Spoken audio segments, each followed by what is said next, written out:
Assalamualaikum warahmatullahi wabarakatuh. Perkenalkan, saya Siska Mairandini dari program studi Teknik Elektro. NIM saya 1909076027. Di sini saya akan menjelaskan tentang tugas ke-7 pada pertemuan dasar sistem pengaturan pada bab root locus. Nah, sebelum memasuki pembahasan problem solving, di sini kita akan mendefinisikan root locus. Sebenarnya apa sih root locus itu?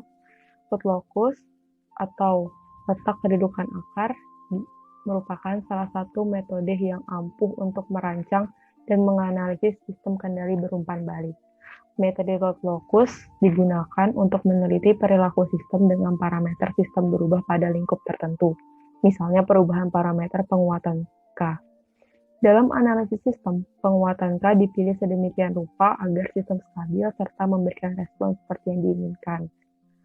Kebanyakan para engineer melakukan penyelesaian root locus dengan bantuan alat software matematik, karena jika dilakukan secara manual, akan ditemukan kompleksitas dalam penyelesaiannya, terutama yang berordo tinggi dan juga dari segi efisiensi waktu, tentunya software matematik adalah pilihan yang tepat.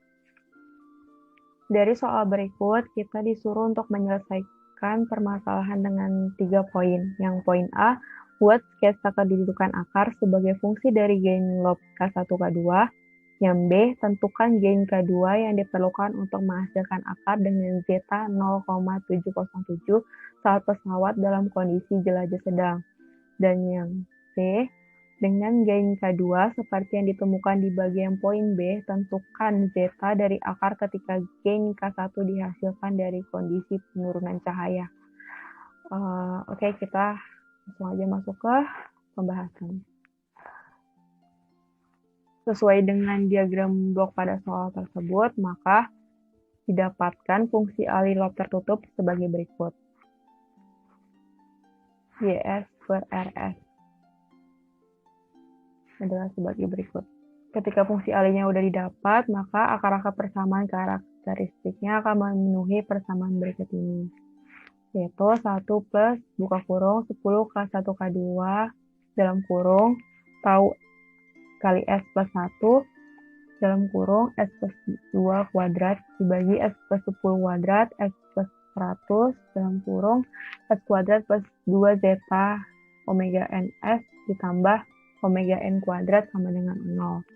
Kemudian dengan diketahui omega N 2,5, zeta 0,30, dan tau 0,1, maka dari persamaan tadi disubstitusikan.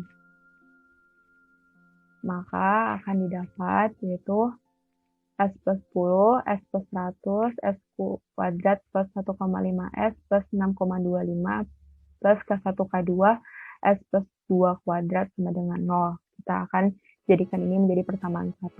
Kemudian kita akan memulai menggambar.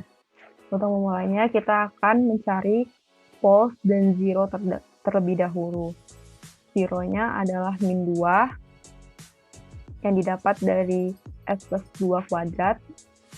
Poles pertamanya adalah min 10, poles keduanya adalah min 100, dan poles 3 keempatnya adalah akar-akar imajiner min 0,75 plus minus 2,385J.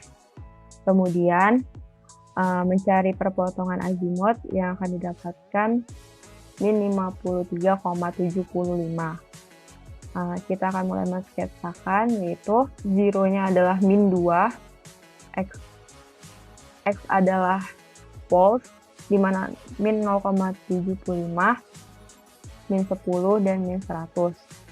Untuk imajinernya adalah 2,385 dan min 2,385. Nah, dari 0 min 2 tadi dihubungkan ke min 2,385 sama min 2,385. Untuk mencari titik azimutnya tadi didapatkan min 53,75. Maka letaknya adalah sebagai berikut. Asymptot. Kalau dilihat dari grafik sistem ini, grafik sketsanya, maka bisa dikatakan bahwa sistem tersebut stabil karena akar-akarnya berada di negatif real. Yang B, menentukan gain K2 yang menghasilkan akar-akar dengan nilai zeta 0,707. Nah, tadi kan udah dikasih syarat atau diketahuinya zeta 0,707 dan omega n-nya adalah 2,5. Dengan persamaan S kuadrat plus 2 zeta omega S plus omega n kuadrat, maka akan didapatkan 3,535. Kemudian setelah didapatkan 3,535, kita akan substitusikan dan akan didapat S kuadrat plus 3,535 plus 6,25 sama dengan 0. Dari persamaan tadi, kita akan mencari akar-akarnya dengan rumus ABC dan didapat akar-akar imajinernya min 1,77 plus minus 1,77J. Untuk mencari nilai gain K2, yaitu dari fungsi alilot 1 plus KGS sama dengan 0 akan didapat persamaan berikut, yaitu min dalam kurung S kuadrat plus 110S plus 1000 dikali dalam kurung S kuadrat plus 1,5S plus 6,25 per S kuadrat plus 4S plus 4. Kemudian, tadi kan udah didapat tuh akar-akar S1 dan 2-nya, yaitu min 177 plus minus 1,77J. Nah, dari persamaan yang tadi tuh kita substitusikan. Kemudian akan didapatkan 1K2-nya 1620. Kemudian karena K1 memiliki nilai 0,02, yaitu saat pesawat dalam kondisi jelajah sedang, maka akan didapat K2-nya yaitu 81.000.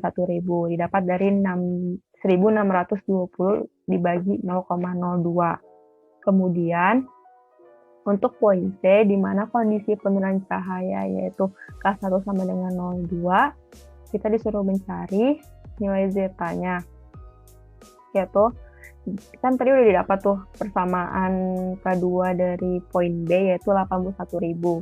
Maka, substitusikan ke persamaan 1 yang di awal, dan akan didapat S pangkat 4 plus 111,5 S kuadrat ditambah 1171,25 S kuadrat ditambah 66.987,5 S ditambah 71.050 sama dengan 0.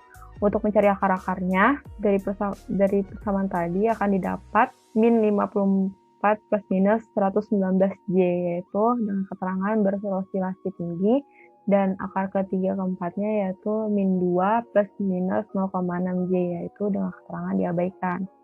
Untuk mencari nilai zeta dari akar-akar tersebut, dapat S kuadrat plus 108S plus 17.077 sama dengan 0.